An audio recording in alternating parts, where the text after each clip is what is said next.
Bonjour mes très chers, comment allez-vous? Aujourd'hui, 12 mai, c'est le jour de la pyrite, le cristal de l'étincelle de vie. C'est un cristal, et je vais vous montrer, c'est un cristal qui est toujours placé dans la toute première sphère de l'arbre de vie. Donc c'est l'infini des possibles. Je vous montre ici un exemplaire de la pyrite irisée. Et ça, c'est péruvien, c'est une pyrite péruvienne. Et je vous montre maintenant un exemplaire espagnol qui est magnifique et qui en plus la pyrite semble comme l'or. Et comme vous voyez, la géométrie de ce cristal, il est magnifique. Il est dit être le maître des géométries. Et à un niveau supérieur, ça veut dire qu'il peut adopter n'importe quelle forme de pensée. La pyrite peut venir nous reparamétrer les mentales et tout de notre corps parce qu'il peut créer et disposer n'importe quelle forme géométrique et ça nous ouvre à une possibilité, de nouvelles possibilités dans notre réalité mentale. Et bon, le mental a ses plans et ses sous-plans de manière que l'étincelle de vie, c'est ce qui est dans tout ce qui est possible. Il y a quelque chose qui va se manifester et qui saute à la manifestation, saute pour traverser le voile de l'invisible au visible. Et c'est la toute première couche depuis la profondeur parce que nous, en tant que la personnalité, les pensées, les émotions, tout ce qu'on fait, on est dans la sphère, la 10e sphère, tout en bas de l'arbre de vie, et la pyrite est de tout en haut, la première, mais c'est en ligne directe à travers le soleil et la lune, comme ça en vertical. Un jour, je vais vous ramener l'arbre de vie, comme ça je vous montrerai, et de manière qu'on va ressentir la pyrite d'une forme très subtile. Quand on est dans des moments d'inspiration, quand on est calme, on pense je voudrais faire ça. Et je rêve de ça. Des petites intuitions, voilà. Tout ça, la pyrite derrière, depuis un niveau très profond. Okay. Et sachez que la plante totem de ces cristals, c'est le basilic. Et aujourd'hui, je vous propose de rajouter du basilic à votre repas. Et tout en sachant que c'est pour activer l'énergie de la pyrite en vous. Ok. Et son animal totem, c'est le singe, les singes. Je voudrais aujourd'hui, et parce que ça me vient comme ça, et ça me paraît toujours une belle, on va dire, prière que je vais faire à travers un chant sanskrit. C'est une prière que je vais vous lire, tellement c'est beau et qu'on devrait, je proposais déjà de le réciter de manière au quotidien, parce que c'est vraiment trop beau. Donc, je vous lis la traduction de la prière que je vais chanter maintenant. Et c'est nous adorons et prions le Seigneur suprême pour le bien-être de tous les êtres. Que toutes les misères et tous les défauts nous quittent à jamais, afin que nous puissions toujours chanter pour le Seigneur pendant les cérémonies du feu sacré. Pour nous, c'est pour notre temps sacré de méditation, notre rituel à nous, etc. Continue. Que toutes les herbes médicinales deviennent plus puissantes afin que toutes les maladies puissent être guéries. Que les dieux fassent pleuvoir la paix sur nous. Que toutes les créatures à deux pattes soient heureuses et que toutes les créatures à quatre pattes soient également heureuses. Que la paix règne dans le cœur de tous les êtres de tous les royaumes. C'est pas beau, non mais vraiment, c'est pas beau. C'est pour cela que je propose de chanter tous les jours et c'est une belle manière de commencer tous les jours dans ses pensées. Donc maintenant, je vais les chanter pour vous et on va juste se prendre quelques instants de concentration. Om Namo Paramatmane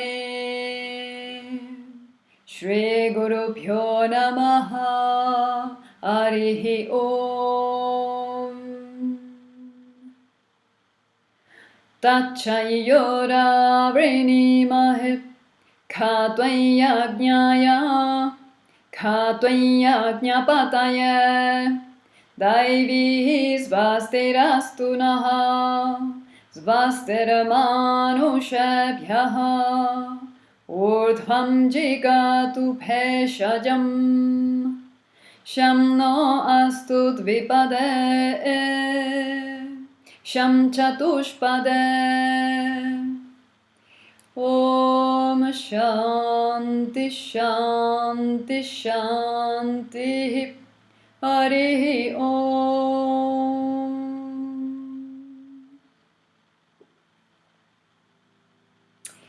Et voilà mes très chers.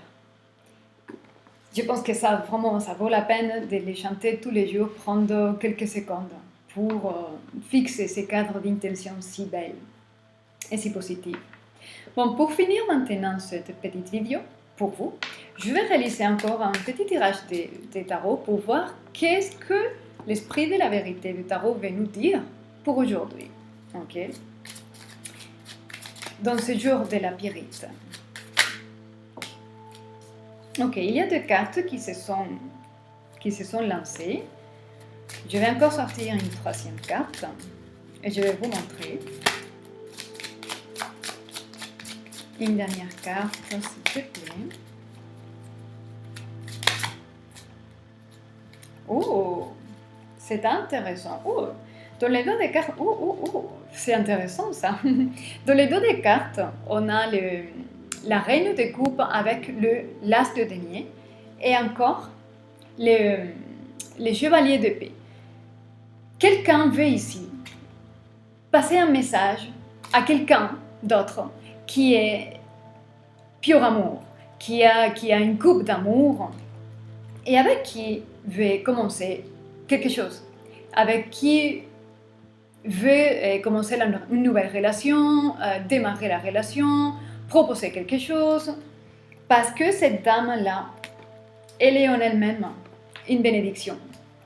Ok. Et c'est quelqu'un qui veut, c'est les trois cartes, je vais vous montrer les cartes, c'est les trois cartes qui ont sauté. Les rois de denier, l'as d'épée et le magicien.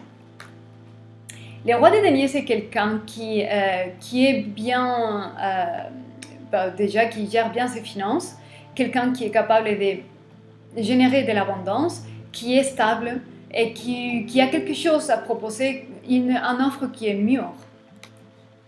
Il veut parler la vérité. Parce qu'il pense qu'il faut parler la vérité pour avoir ses commencements et pour faire la magie qu'il veut, que c'est avoir l'amour et cette bénédiction avec cette autre personne. Alors, tout cela sont des archétypes des énergies, de manière que la reine des coupes pourrait être un homme qui incarne cette douceur, cette nature nourrissante, cette bienveillance. Et l'énergie du roi de denier, ça peut être incarné par une femme qui a cette énergie masculine, cette capacité de travailler, de créer de l'abondance, de gérer ses propres finances, et de manière que tout peut être inversé. Après, la reine de coupe, il s'agit juste de l'ajuster à la réalité propre. La reine de coupe peut être aussi une situation dans laquelle nous nous sentons nourris, accueillis, à notre place, et on peut sentir cette reine de coupe comme une bénédiction, un nouveau commencement pour notre vie. Donc ce n'est pas que de l'amour, les cartes sont des énergies et ça s'agit de savoir l'intégrer dans notre monde. Mais en tout cas, il y a une bénédiction, il y a une communication de vérité, et un savoir-faire, la magie. Pour pouvoir commencer, les magiciens, c'est la capacité de pouvoir manifester cette bénédiction avec cette situation, cette personne dans laquelle nous nous sentons aimés, appréciés, nourris et en joie. Ok. Et donc, comme je disais, il s'agit encore de transmettre ce message. Et avec le roi des bâtons, c'est vraiment être capable de le faire et avoir la détermination de se lancer à faire cette communication et dépasser toutes ces entraves mentales, les peurs, les jugements, les idées préconçues, tout ça. Bon, j'espère que vous aimez ces petites leçons de tarot que je ne peux pas m'empêcher de faire.